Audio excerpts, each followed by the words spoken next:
Right, I think it's give it enough time. Let's get going. Thank you everyone for coming in. It's this wonderfully sunny day we're having today. So let's kick it off straight away by doing our sabbatical reports. Dan, if you wanted to kick us off to start with. Thank you very much. Not too much from me. I guess the first thing to mention is obviously about Ukraine, and obviously everyone's shocked and saddened by what's happening. From the SU side, we put out a message for students who might be affected, or for students who could be experiencing anxiety by the news, about all the support that's available to them. And it's good to see what the university is doing, especially like donations and things. And yeah, thank you to anyone obviously who has donated. I think it's a student called Toby who's running the donations at the moment through the chapel. So yeah, it's great to see community coming together for that. We had our elections. Again, thank you to everyone who voted. As you've probably seen, Frankie was elected as the new president of Campaigns and Societies, taking over from Beth. The new president of Engagement Sports is Max, taking over from Maddie. In Frankie's current role, that will be now Inez Abella Romero, and I was re-elected as union president. So thanks to everyone who voted, and we did plant 1,000 trees on behalf of all voters, which was great. At the SU as well, we've written to the City Council asking for clarity on students' I can never say that word, eligibility on for £150 council tax rebate for energy bills. And we asked if HMOs occupied by students, solely by students, band N, would be eligible, which the leader, Ben Fitter-Harding, confirmed that they would be. But they would have to apply, so we'll be making effort to promote that to students in how to apply for that. There was the Colour Festival, the Holy celebrations yesterday. I think, Ben, you put it on the agenda, but just to say that, I worked with them to put that on with the location and things, and working closely with the international students. So in terms of your point, not to skip ahead, Ben, but looking at doing that annually is of course something that we'll be looking to do. I think that's it from me. So I'll pass over to one of the others. I'll pass over to Maddie, if that's okay. Thank you. Yeah, I'll try and keep it short and sweet. Just sort of wanted to echo what Dan had said about elections. I think they went really well. I'm really, really pleased that Max was elected, and as soon as he's finished some of his master's work, he'll begin shadowing me for his start date on the 1st of July. So yeah, we're really positive there. A few things I've been doing, along with the other SABs, we've been continuing the fruit and water around the library. We will continue doing it. We also did a lucky dip, myself and Dan, in Touchdown. It went really well. Basically, anyone who put their hand in for a lucky dip had to give us one bit of feedback at university, and that went really well. So it's something we're going to look to continue both here and Medway. More behind the scenes, I've been working on something called Sportsmark, which is basically formalising the process for committee members on sports teams, basically making one big journal about what they need to do throughout the year and just making kind of a simple checklist about how it needs to be done. It's quite a lot of background work trying to get all the documents into one thing, but actually, hopefully, once it's done, one, it'll be simpler for committees, but also it'll save a lot of staff time on our end because we can just direct them all to the booklet, which has everything in it. So that should be good. Been working quite hard on the sports fairs. They seem to be picking up now, which is good. I think a lot of people are waiting for money to come in, similar to SEAs. So yeah, that seems to be picking up now, which is good. And then I guess a big one from me at the minute is Varsity, which is starting this Saturday. For those who don't know, it's a fixture between Christchurch Students' Union and Kent Students' Union in all of our sports team fixtures. So that's a very busy week. I will put a link in the chat after this. If anyone wants to come along, you're more than welcome.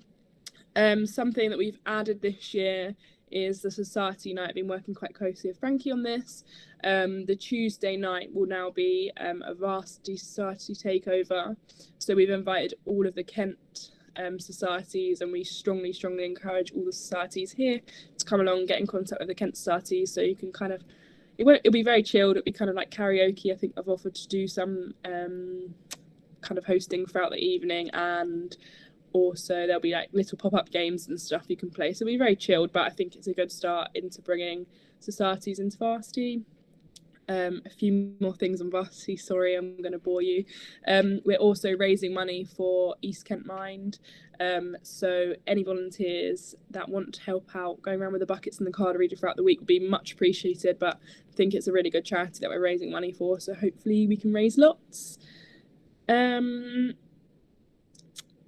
But yeah, I think that's pretty much everything. I mean, varsity has taken up my whole life for the last few weeks, so once varsity's over, I will be doing lots more different bits around campus, but for now, it's taken up my whole time.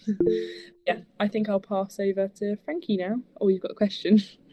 Lads, don't forget all the hard work you're doing from Medway. You've taken on Medway from Beth.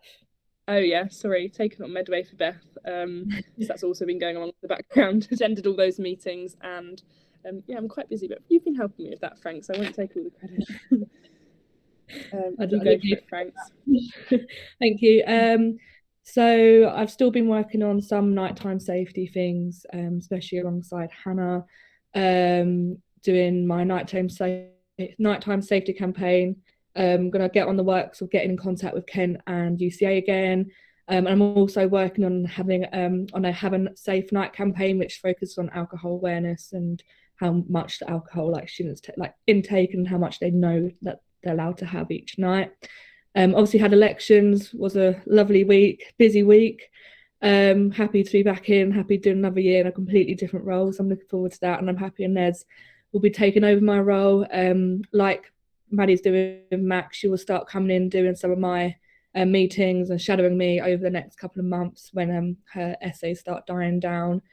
I also shadowed varsity housing for the day, just knowing what they get up to, just asking them questions on how we can support students with housing, and hoping we can get some advice for our housing page on our SU website.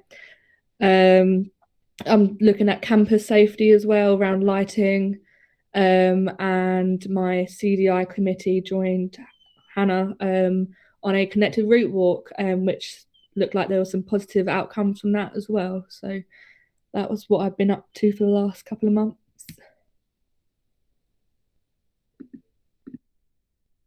Excellent. Who's next? Have we gone for everyone? Yes, unfortunately, Beth obviously is no longer with us.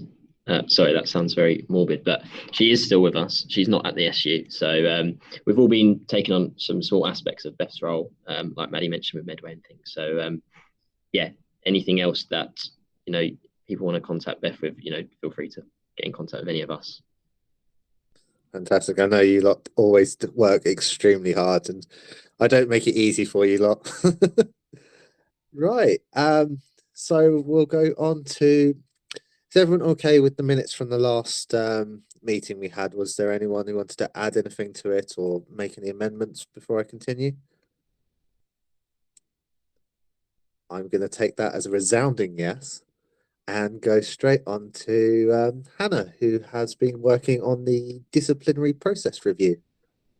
Yeah, thank you so much for having me, everybody. I'm going to try and keep it as brief as possible, but I've got one key question to ask you. So I'm Hannah, I'm Community Liaison Manager, so I work really closely with Frankie, but part of my remit is that I look after Expect Respect, which is our tackling harassment campaign, and Report and Support, which is how people can report.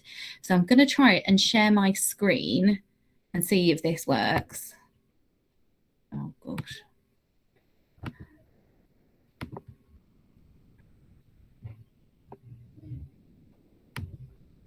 No pressure. Oh, I think you can see that. Yay, we got there. Okay, so there's an exciting development is taking place where we are looking now at our student disciplinary processes. So this is basically the document which covers every single thing of the behaviour that we expect of our students, and more importantly, if something goes wrong, so either the university against a student or a student against a student, then it's the policy that you can use in order to get some kind of resolution. So currently, under the unacceptable behaviour policy, it covers everything in one document. So that's physical misconduct, sexual misconduct, abusive and antisocial behaviour, damage to property, unauthorised taking of your use of property, threats to health and safety, disruption of the work of the university, drugs, reputational damage, and initiation ceremonies. So what we're really looking at the moment is not only are we looking to sort of look at what we've got at the moment in terms of our student disciplinary processes, our unacceptable behaviour policy and our student code of conduct. We're going to try and involve students as much as possible in sort of getting to grips with what it is actually that the students want covered.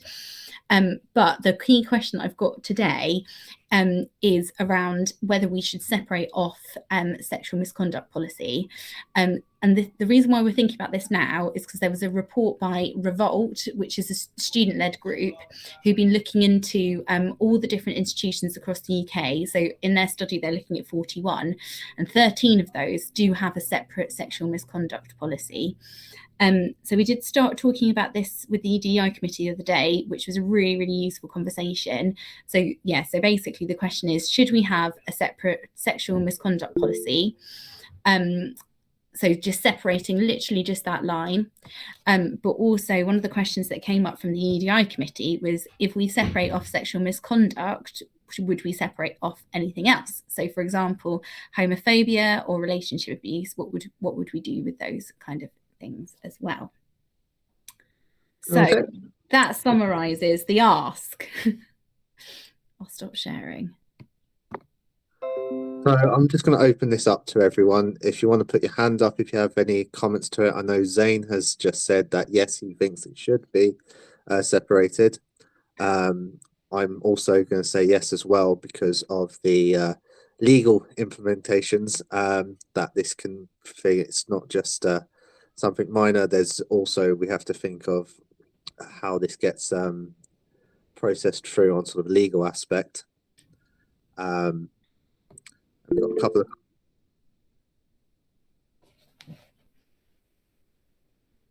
I can't see the text comments. If someone could please read them out for me. Do you want me to read them? Yes, please. Yes, 100%. Hi, Hannah. Same thing as we said at CDI. Definitely good to separate. What kind of resources do you have to use? Like, how much can it be separated? Meanwhile, keeping it all consistent. That's it. You want to jump in with that one, Hannah? Yeah, it's a really good, yeah. So it was a really good conversation that we had the other day, and essentially what we were saying is, one of the members said that actually, if it, because we use the example of quite often, one of the things that comes through the student disciplinary process is damage to an accommodation bedroom. And what we said is actually, because of the sensitive nature of sexual misconduct, that it would almost diminish it to have it not in a separate policy. But the question would be still making sure that everything is consistent. So we'd still have to do the same processes in terms of making sure that that everything is fair, that everyone's got good access to support and all of those kind of things. So everything would have to be consistent, but it's just whether we would separate out sexual misconduct and other behaviours to do with tackling harassment as well. I believe I saw a question there in regards to separating out disability as well. I think that's a very important question to ask. Again, it's because there's the legal aspects attached to it as well that we need to consider, and the extra steps that may need to go through specifically. And again, with the sensitivity of these particular issues as well. Do you actually have a hand up as well? But I don't know if you saw that, Ben, sorry. Oh yes, Francis, go ahead. Yeah, I was just going to say I completely agree. It'd be really good and progressive of us to have a policy on sexual misconduct separately. I think that's really important, especially sort of given last term we sort of faced the challenges of that quite a lot as a university, I think. On the second question, I was just going to say, similar to what Alice has said about discrimination policy, sort of it'd be really good to, in a way, have a separate discrimination policy as well. I don't know if that's out of your hands, but sort of covering racism, homophobia, disability, and that side of things. It'd be good if there was a clear policy on that.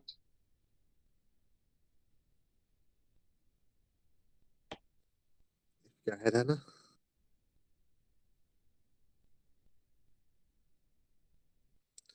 If you wanted to jump in on that one, Hannah.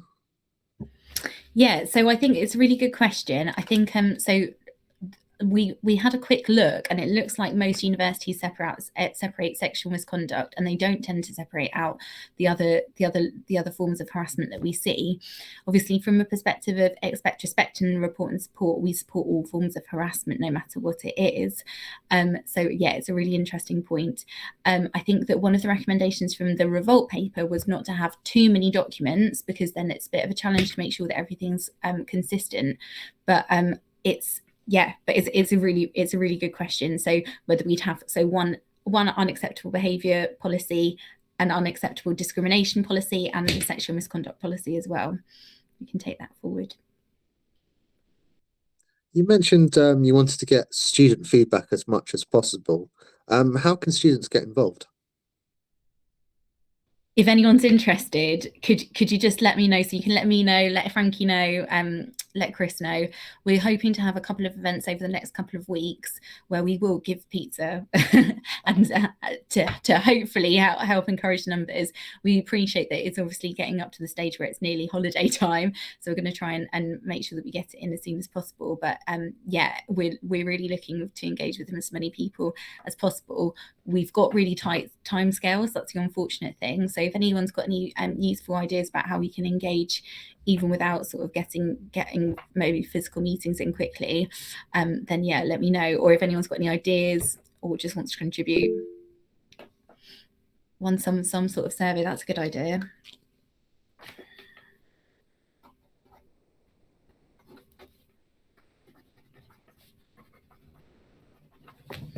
I know in regards to the Medway campus, Professor Burton now has access to send a message to all students of the school.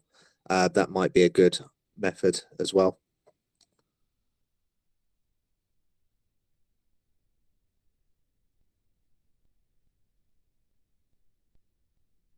Right, did anyone have any other questions for Hannah at all?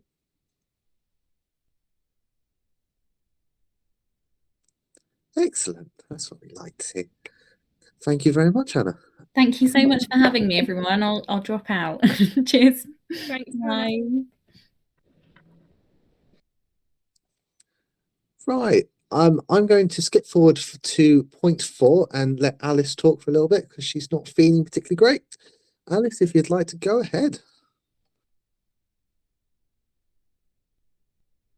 Hi everyone, it took me a while to find the mic. Sorry. How is everyone doing? That's not a question to ask. My brain is not in this mode today. Give me a second to find. I'm a bit all over the place today. Give me a moment. There we go. Found it. Let me see you guys whilst I speak, because otherwise it's like I'm talking to no one. Definitely not in it today. It's all good. So basically, I wanted to think I've already done some of this, so I am sorry that I possibly moved forward before I've spoken to you guys about it, but I have put it in the group chat and it seemed to be like it was a good thing. So I don't know if I've done something wrong there, but I don't think I have. Basically, I've had quite a few students come to me talking about their NSPs and just kind of issues around not knowing what their role is within them and not knowing what their lecturer's role is. And I spoke to the disability team about it, and they've said that they're going to do a cover sheet thing in front of every NSP that goes out to lecturers and staff and students, so that they know there's a clear boundary of what the student's role is, what the lecturer's role is, and what the course leader's role is.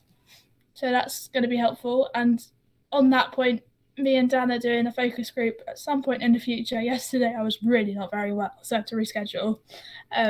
But very soon there'll be an LSP focus group. And on that note, if anyone's got any students they know of that would be interested, please let them email me on this email or just anything.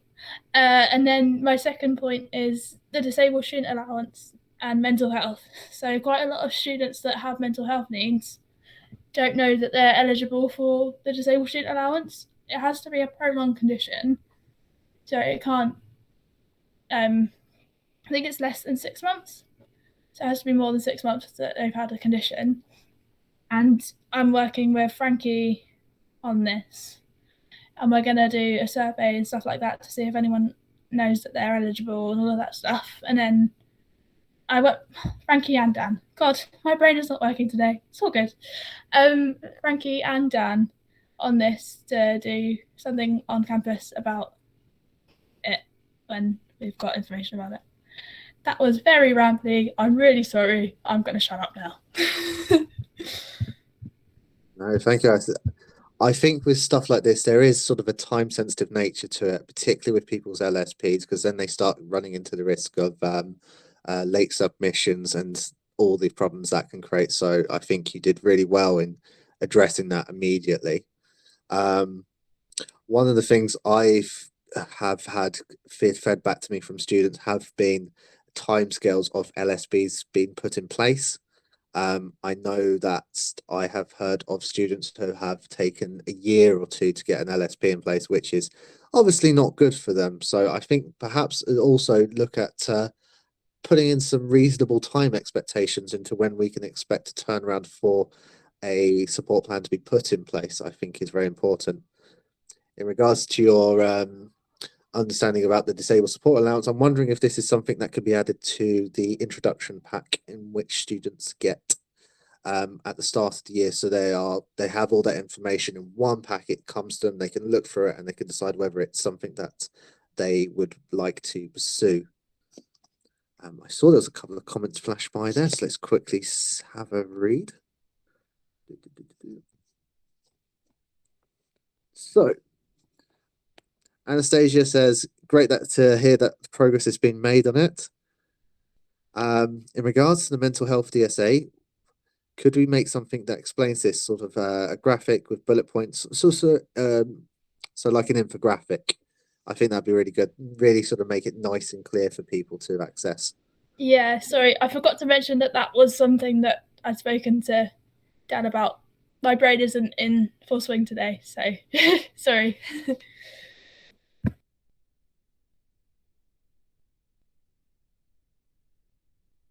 And Chris has mentioned he's going to get in contact with you because he's had to navigate it before, and some of the various issues and some of the additional things that may be useful for a student. Did anyone have any questions or comments they wish to make about this at all? Yes, Frankie. I just wanted to say that Alice, you're doing a fantastic job, and obviously Dan and I are here to support you whenever you need it. But you keep up the good work. Absolutely. Thank you. I really did need to hear that today. Thank you. Yeah.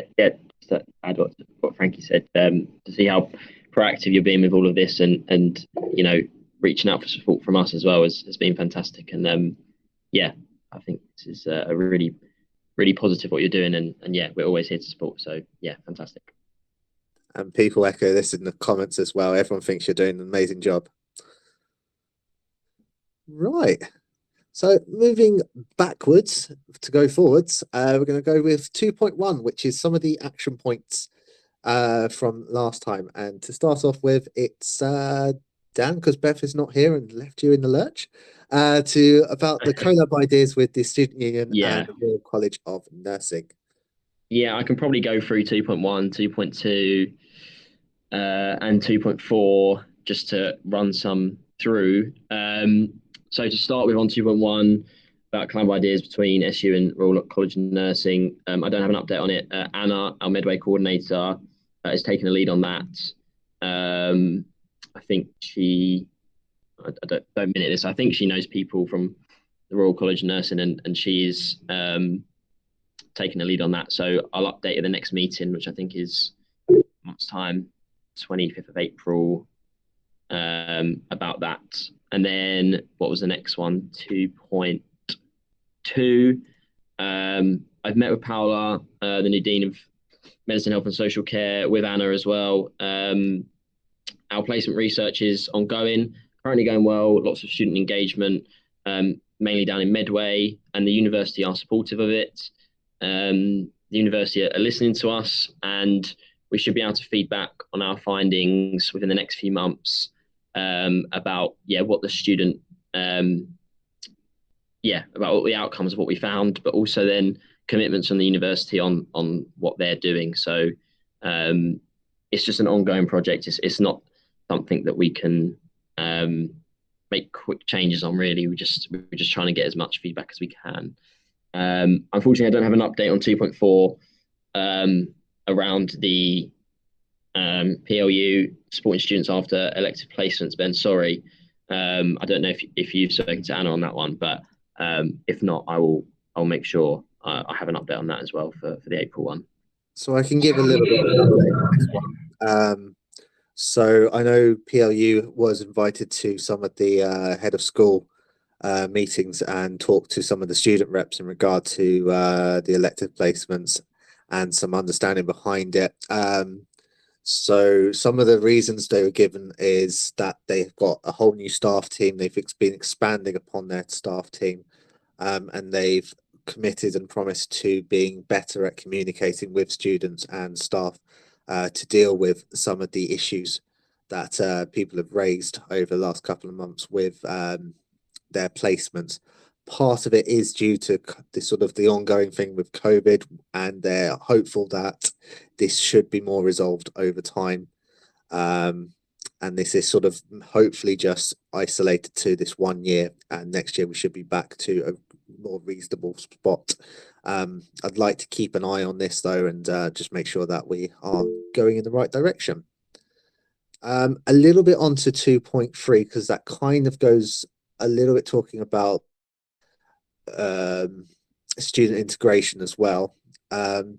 So we are trying to do more talking in regards to getting the student reps involved, having regular meetings, understanding what the issues are within the school, particularly from all the different courses, making sure that we are able to highlight what's going on and be able to address it appropriately and within a timely manner.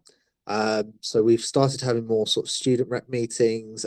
We've talked with the faculty a lot more, and it's all been coming across as being really, really positive. And hopefully we're going to see a lot more student-led stuff. So for example, with our simulation suite, we're going to try and work towards making student-led simulation sessions, which helps students be able to get through their competency workbooks and progress further on that side of thing. And if that's successful, keep expanding upon that. Right. Did you want to talk a little bit about 2.5 regarding the extensions and marking issues around the pandemic? Is this about communication? Where is it? 2.5. Oh, this was on the website of information. The university said that any blogs that mentioned the 24-hour grace period should say that it ended on June 2021. But if that's not clear, they're never advised to send me or whoever, but send me any examples that you see of any contradictive information surrounding extensions and the pandemic. If there's things you think that sound like they're still in place or sound like they're happening on the website, please let me know, and I can get in touch with the comms team to sort that out. But they are aware. Excellent. Frankie, I think you already talked a little bit about this, but student safety in town and on campus. Did you have anything additional you wanted to add? Not really. I was just, because obviously that point says about student officers. I have had a little think about it and went away and spoke to some people, and it's we're not sure if it's something that we could possibly do, because it's then putting those officers at harm or like in danger as well. But I can always go look out a bit further into it. But it was a good idea. I just don't know what more we could do to like have them being safe, because we do have street marshals and street pastors out on the main high street, like especially around Chem and stuff, and on night time. But we don't really have anything around campus. But we do have our security who are meant to do regular checks around campus. So if anything like does happen on campus, which hopefully it doesn't, it'd be best to go straight to security, and they should have a number as well. If you need that number, I can always try and find it and pop it over to you. But I've always been said to promote the Safe Zone app and the use of security, especially being on campus. Maybe that's where we should focus our efforts then, to just make sure that things like the app and who to contact are made very nice and clear for people who want to access this.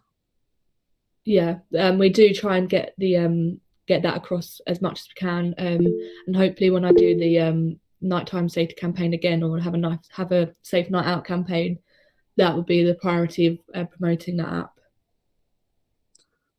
Hannah, did you have some comments to make? Hiya, yeah. So in terms of that, in relation to that, I was wondering about travel to placement and safety in that regard, in that respect. So we leave obviously really early in the morning and we finish really late at night, and it's obviously dark. I know it's getting a bit lighter, but obviously we're made to pay for our travel, and now the cost of travel is going up and whatnot.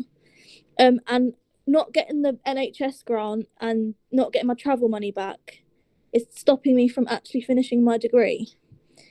And I don't want to walk because I'm a bit scared of the outside world. So I don't know if there's anything that can be done about that in safety regards. So that could be something. Sorry. You go, Ben. Oh, I was going to say, so this is something I've looked at, particularly for people who aren't getting the grant.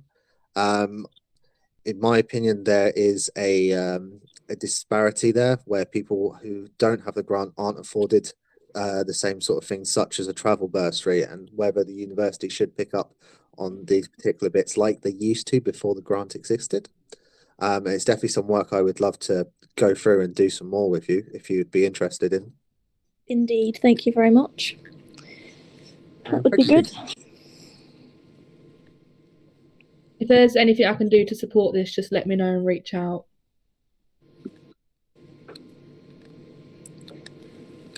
Thank you, people. Excellent. Would anyone like to take on 2.7, which was review the possibility of course-based societies? Could the SU run student course networks? Yeah, that has been discussed. We're in discussions with the university about more course-based societies. Obviously, ones already in place are quite successful, so we're looking at that in terms of student retention and things. Yeah, unlikely for anything in the next few months, but from September, hopefully some more on that. But again, any ideas or anything people have, be great to hear. But yeah, that's something that's being looked at currently. Did anyone have any comments or questions that they wanted to raise at the time?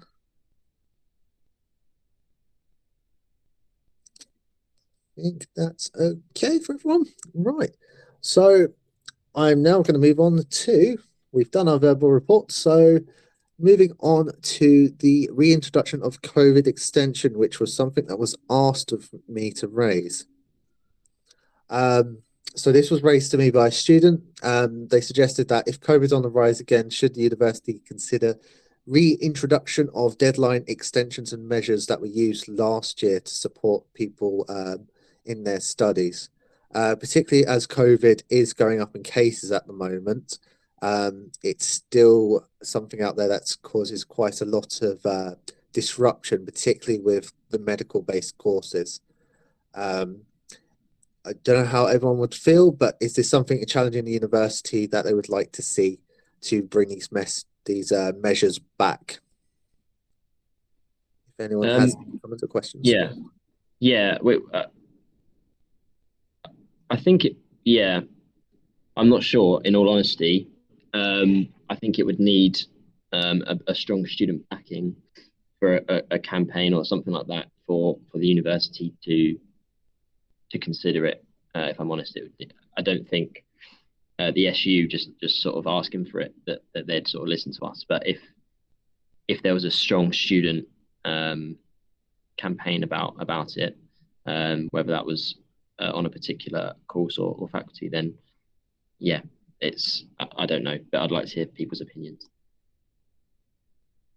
So from what I've heard, of being sort of one-off single cases for the most part, rather than a coherence in that sense. Maybe it would be worth to just reconfirm that sickness due to COVID is considered when people ask for deadline extensions. I think would be fair. Yeah, that's something that we can look at for deadlines, definitely. I'll take that away as an action. Excellent. And is Esther with us at the moment? Oh, okay. I was going to ask Esther about how the Festival Colour went, the Holly Festival. Did anyone here go to it at all? Francis? Yeah, just to let you know, Esther's posted to our sort of group to say she can't attend today, so her meetings have overrun, so just to let you know. No, thank you very much. So I'm really impressed you guys managed to put it all together in what seemed like under a week. It was really nice to see that, and I think it's something that we've really needed on a societal level after all the sort of darkness in the world that's come up so far. And it's nice to hear what you were saying earlier about making this into something that's a regular event. It'll be really exciting to see that happen. 100%. It was something that was mentioned to me whilst I was on leave for campaigning, and on the Monday I saw the emails about it, and they didn't have a location, but they had everything ready to go, and they were really wanted to do it. So yeah, all I did really was help them find a location, which credit to the university, we got it turned around really, really quickly. Unfortunately, I wasn't able to attend, but seeing the pictures and obviously the weather yesterday was fantastic. It just looked like a really fantastic event, and we're working a lot closer with the international students, and yeah, I think it's something that will happen annually, and yeah, it looked amazing. So yeah, it was just really pleased for them that it all went really successfully. What was the question about? It'd be really nice to. Yeah, I saw that. I assumed everybody could attend, but yeah, maybe again that's if it happens, just that they can make clearer on posters and things, just to say that everybody can attend. Excellent. I think if you've got some photos, let's advertise it on our social medias and everything, and just celebrate that we've done this. I've already seen a post. Yeah, there's already been a post today about it on. I think I saw it on our social media. Let me just see that. Yeah, it was either ours or the uni's. I've definitely seen it somewhere. Let me see if I can find it. Oh, here it is. It was on the CCCU students. How do I do this? No, it's going to be a struggle now. I'm trying to copy this into. Maybe I'll just post this. Let's see if this works.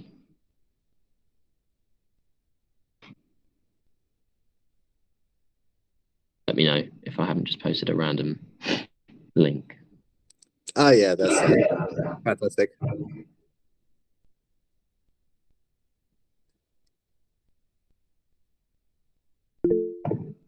So just got a few comments there. They all sounded really positive.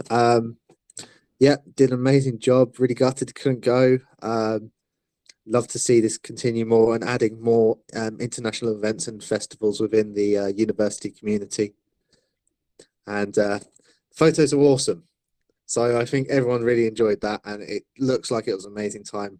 Really wish I could have gone. Unfortunately, I was on one of the ambulances at the time. And look forward to seeing more stuff like this in the future. Right, so I think we're at the end of our agenda. So does anyone have any other business at all that they'd like to add? Maddie? Sorry, I just realised at the beginning we didn't open up for any sabbatical officer questions. So just want to make sure we're covering all bases. And if you have any questions for any of us, then fire away now. Maybe we covered everything. I think you're safe for this week. We'll think of something later and send it to you. Yeah, no, please do. Obviously, I've been busy the last few weeks with varsity stuff, but my time will open up again next week. So yeah, I'm open to anything you want me to work on, really. Hannah, if you want to. Hi. A bit of an awkward one, but the meetings that I'm supposed to go to as health and social rep, faculty rep, I've still not been given any information as to when these meetings are, so I've not even been to one yet. So when I'm collecting information, it's basically from people that I know on my course, because I've not been able to go to these meetings because I don't know when they are and no one's responding to me. It's a bit of an awkward one. No, that's okay. I don't have the answer for you there, but Chris?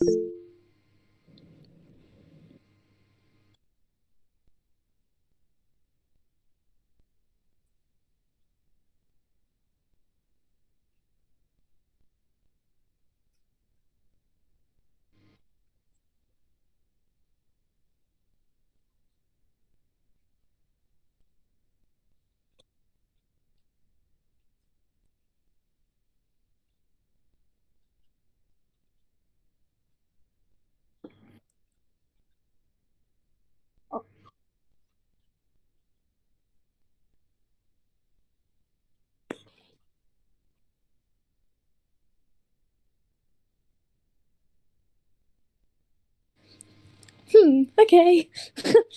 Thanks.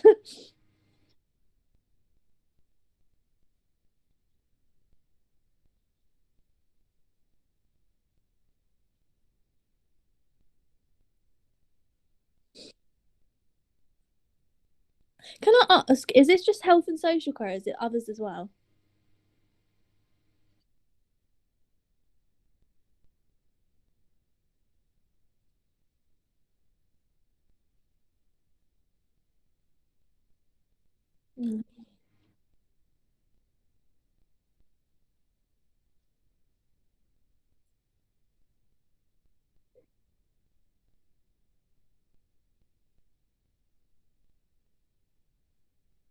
Okay. Thank you. I think Professor Burton's quite integral to those meetings, so maybe it's worth asking him. Perhaps we should put this as an action for us to follow up. Dan?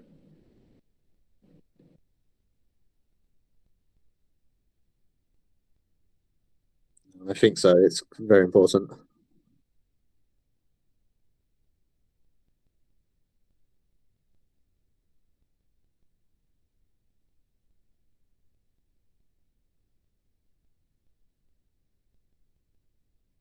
Cool. Hopefully have some update on that for the next meeting. Right. Was there any other updates or business that people wanted to raise? Anastasia? Yeah, just wanted to say that on behalf of the CVI, we hosted with all the other execs a big quiz night a couple weeks back, and that went, we think, really, really well. And we raised a good amount of money for charity as well. So yeah, so we hope to continue to do that and all come together for these events. And we also joined Hannah, some of us, and went with the police around different parts of Canterbury that we thought needed to be addressed. And they've actually already made some changes. So we're really, really happy about that. And they're going to continue to apply all of our feedback. So yeah, shout out to TDI for that one. Yeah, so so they started to put some mirrors in the underpass. Not in all of them, but in some. So hopefully they're going to add them to all, and also some lighting as well, because we were saying that it can get quite dark. So just maybe being able to see who's coming from both ways would help with that. So they also, the police seemed really they seem to value that they want to make the student experience better, so, and safer. So hopefully that's just, going to continue on their part as well. So yeah. Fantastic, very good work. It's nice to see it. Sometimes it's as simple as adding like a few extra lights, and it makes things a lot safer and does a lot to improve. Yeah, absolutely. They really wanted to know the specific areas too, so that's really good. Fantastic. Frankie, did you want to jump in? Yeah, so I was just going to add in a bit more about the mirrors in the underpass. So they're hoping to do the majority of them, but due to the angles of some underpasses, they're finding it a bit difficult. So hopefully they'll get done very soon. They have been the council have been very quick on a lot of our suggestions to keep the city safe and a lot safer for us at night, so we don't feel uncomfortable walking in different areas. We've been working a lot with Hannah, who's obviously the community liaison, who was on here earlier, giving her a lot of feedback, especially on the roads. A lot of the roads have barriers missing, so we see a lot of students crossing those, which is very unsafe. So that is one main area we have been working on as well. Fantastic, thank you very much. Was there any other points or business people like to raise?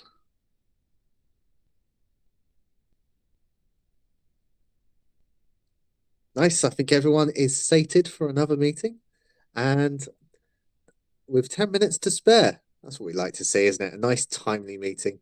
So thank you everyone for coming. As always, thank you all for your hard work, and start to enjoy the nice weather we've been having. All right, take care everyone. Thanks, Ben. Thanks, Chris. Thanks, everyone. Good care. Thanks, Thank everyone. you. Bye. Bye. Bye. Take care.